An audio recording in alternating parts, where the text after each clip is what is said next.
I stood in the dark office of the notary, clutching an old photo in my hands. In it, we were all smiling, Mom, Dad, my sister Emily, and me. It was taken at our summer house in upstate New York. Summer, the smell of grilled meat, Mom's laughter. I looked at the photo and couldn't believe that everything I believed in had turned out to be a lie. My parents had erased me from their lives for Emily. They gave her everything, love, attention, the future. But the day the notary opened the will, the truth they had kept hidden turned my life upside down. My name is Anna Victoria Smith. I'm 42 years old, just an ordinary woman. I live in a 2-bedroom apartment in a modest neighborhood in Queens, New York, left to me by my grandmother. I work as an accountant for a small company in Brooklyn. Nothing special. But I always took pride in supporting myself. My life was quiet evenings with tea and old movies, rare get-togethers with friends, and memories that ached like old wounds when it rained. But there was one pain that never let go. A pain that began in childhood, in our small apartment in South Brooklyn, where I grew up with my parents and sister. We were a typical American family in the 1980s. Dad, Victor Nicholas Smith, was an engineer at a factory, always in a stiff shirt, tired eyes. Mom, Tamara Joan, was a literature teacher, soft voice but a firm character. And Emily, my older sister, 3 years ahead of me. Emily was their pride and joy, beautiful, with long braids that Mom braided every morning, a light laugh, and a gift for dancing. And I was different, quiet, always with a book, straight A report cards, but invisible. I loved the smell of Mom's cooking, the sound of the old TV playing holiday specials, and summer days at the cabin where Emily and I ran barefoot. But even there, among apple trees and strawberry beds, I felt it. Emily was the star, and I was just her shadow. It started with little things. On New Year's, Emily got a doll in a fancy dress. I got a cross-stitch kit to help with patience. On her birthdays, aunts and uncles came, the table overflowed with salads, and I danced with her to the Carpenters on the tape deck. My birthdays were smaller, store-bought cake, a few classmates, and Mom saying, "Well, Anna, you don't like big crowds anyway, right?" I nodded, but inside it hurt. Why did Emily get everything and I just leftovers? At 10, I overheard Mom whispering to the neighbor in the kitchen, "Emily is our pride, she'll go far. Anna's smart, she'll manage." I stood behind the door, fists clenched. Was being smart really less than being pretty? I tried harder, perfect grades, helping with house chores, peeling potatoes while Emily rehearsed dances. In 5th grade, I won a math competition, and the teacher put my name on the honor board. I ran home thinking Dad would smile and say, "Well done, Anna." But he just nodded. "Good job, honey," and turned on Emily's performance video. Emily had won 2nd place in a dance contest, and that evening, they took her out to a restaurant. I stayed home with Grandma. "Don't be sad, sweetheart," Grandma said, stroking my hair. "You're special." But I didn't want to be special. I wanted to be loved. By 15, I had learned to hide the pain. I smiled when Emily got a new coat and I wore her old one. I said nothing when my parents missed my school play because Emily had a city competition. But there's one day I'll never forget, my 16th birthday. I had hoped Mom would bake her signature apple pie like always, but that morning she left with Emily for another contest. Dad went to work. I sat in my room staring at the empty table and cried. That evening, Mom came home tired, holding a bag of cheap chocolates. "Oh, Anna, I'm sorry we got caught up. Here, these are for you." The candies were from the corner store. I took them and went to my room. That night, I promised myself, I'll prove I'm worth more. I graduated high school with honors. My parents praised me, but without real excitement. Emily was accepted into a dance academy, and every conversation became, "Emily and Alex are handling everything." Of course, Emily. I nodded, swallowing the lump in my throat, and placed the sweets on the table. Mom didn't even look at the box. Emily and her husband Alex lived in Riverdale. In a new 3-bedroom the parents helped them buy. Emily had opened her dance studio, and Mom spoke proudly about how much she juggled. When Emily arrived, she hugged me with a smile, but her eyes held something patronizing. "Anna, our humble one," she said, adjusting her designer scarf. "Haven't seen you in ages." I smiled, but inside I was boiling. Humble. That word she always used to keep me in my place. Dad was discharged a week later. He looked weak, his face pale and gray, but he still tried to joke like in the old days. "Well, Annie," he said, patting me on the shoulder, "you're still the same with your books, huh? Don't worry." I laughed, but my heart clenched. I wanted to tell him about the apartment I bought, about my job, my life, but he had already turned to Emily, who was wrapping a blanket around him. "You're our golden girl, Em," he said.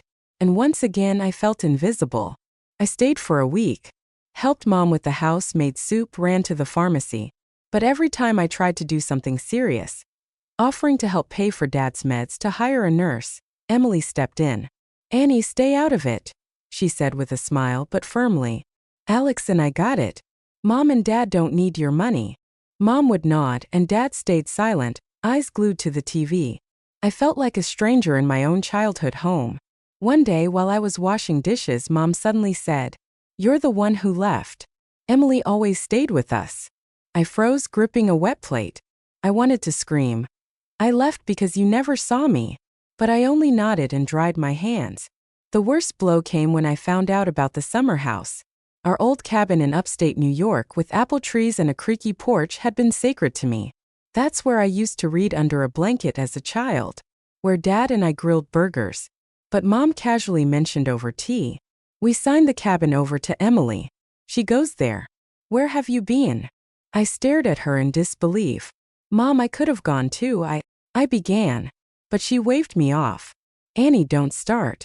Emily's family uses it. They need it more." Emily, sitting next to her, added, "Annie, come on. You have your apartment. Why do you need a summer place?" I felt the blood rush to my temples. They didn't just give the cabin away, they chose her. Again. Later, over dinner, I learned about the apartment. We were eating Mom's homemade soup when Dad muttered, "Mom and I decided to sign the apartment over to Emily too. So there's nothing to divide later." I froze. My spoon trembled in my hand. "And me?" I asked quietly. Mom looked at me irritated. "Annie, you're independent. You've got your own life. Emily's here. She takes care of us." Emily said nothing, but her expression was triumphant. I stood up, mumbled something about work, and went into my old room. There on the narrow bed where I'd slept as a kid, I cried. Like I did when I was 16. I wanted to be their daughter, but they had erased me again. I kept trying to reconnect. I brought Dad his favorite root beer, had tea with Mom, listened to her stories about the neighbors. But each time Emily stepped in between us. "Mom, I'll get the medicine," she'd say when I offered. "Dad, don't worry. Alex and I will handle the hospital stuff," she'd add when I tried to help. One day, I overheard her whispering to Mom in the kitchen. "Annie only came back because of the inheritance. Don't trust her." I stood behind the door, and the world darkened. The inheritance? I didn't want their money. I wanted their love. Dad died a year later. I found out from Natalie. Emily didn't even call. At the funeral in a cold November church, the air smelled of incense and wax. Emily stood by the casket in a black headscarf, looking beautiful and mournful, like an actress. I stood to the side, clutching a handkerchief, feeling the stares of the neighbors. "Poor Emily," they whispered. "She took care of everything. And I was just Annie, from somewhere else."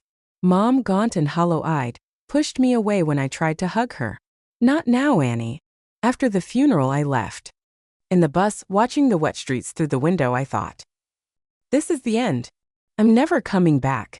But life, like an old cassette player, sometimes rewinds the tape. A year later, the phone rang. Mom had passed. And the notary, Mr. George Allen, asked me to come for the reading of the will. I expected nothing. No money, no apartment, no summer house. But something stirred inside me. Maybe this was the final chance to know if I'd ever really been their daughter.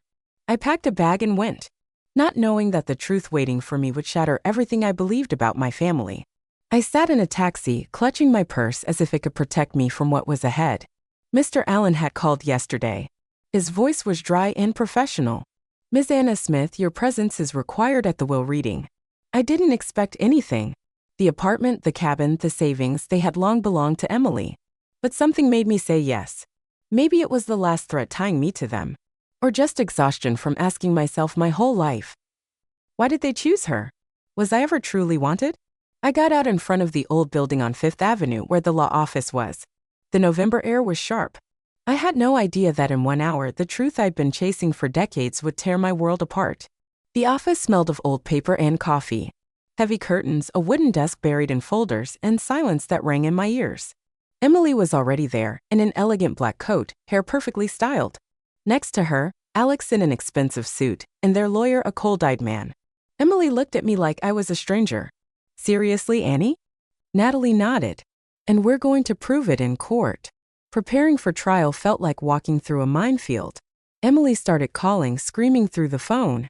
You're tearing this family apart. Just give it all back and I'll leave you alone. I didn't answer. Alex came to my apartment, knocked on the door, begged to settle it like family. I never opened the door. At night I couldn't sleep. I'd stare at the ceiling and replay Dad's letter in my mind.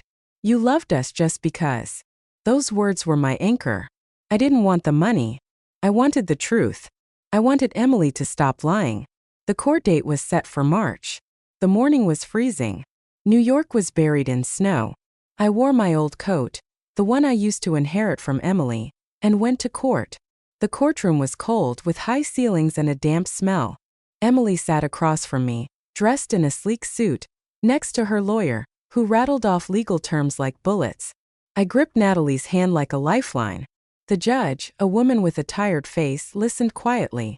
Emily's side kept insisting Dad had been sick and manipulated.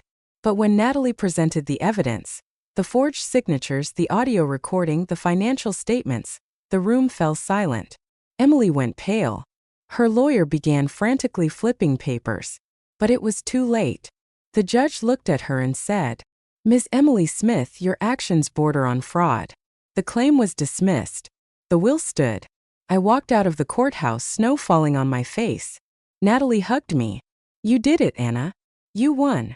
But inside I felt nothing. I had won but lost my family. Emily left without looking at me. And I stood on the courthouse steps, Dad's letter folded in my pocket.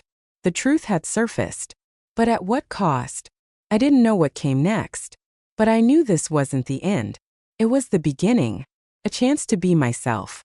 I stood in the empty apartment on the west side, holding Mom's old tea set, the one with the blue flower she only brought out on special days. The air smelled of dust and something familiar, as if time had paused within these walls. The apartment. The cabin. The $150,000 in savings. It was all mine now. The court had upheld the will. Emily lost. But I didn't feel victorious. Looking at that tea set, all I could think was, I wanted their love, not their things. The court gave me the truth. But truth can feel like a vacuum when it echoes through silence. Still standing in that quiet, I realized, this was my chance. To start over.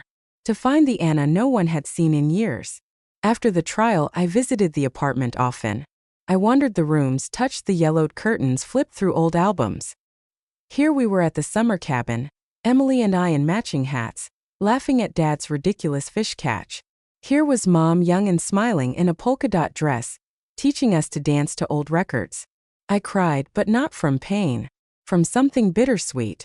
Dad's letter, which I carried like a talisman, reminded me, they saw me in the end. Not everything is lost. But what to do with it all? The apartment where I never felt at home. The cabin Emily had claimed as hers. The money stained with betrayal. I didn't know.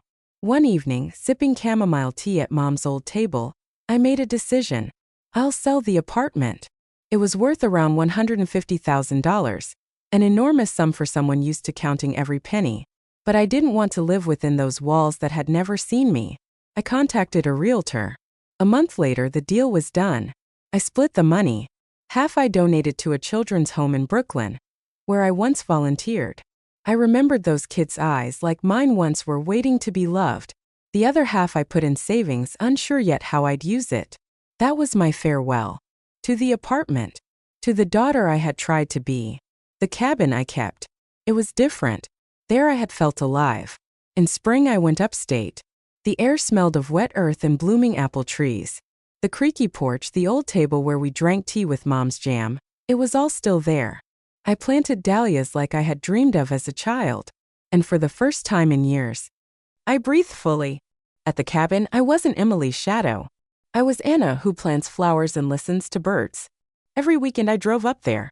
I cooked Mom's borscht, played tapes on the old stereo. It became my place. My home. Emily and I barely spoke. After the trial, she disappeared. But months later, she called. Her voice was soft, unfamiliar. Anna, she said. I'm divorcing Alex. And I want to apologize. I stayed silent, listening. I was afraid that without money or the apartment, I was nothing, she said. I lied to hold on to everything. I'm sorry. I didn't feel anger anymore. Just weariness. I forgive you, Emily, I replied. But we're better apart. She sobbed softly, then agreed. I let her go.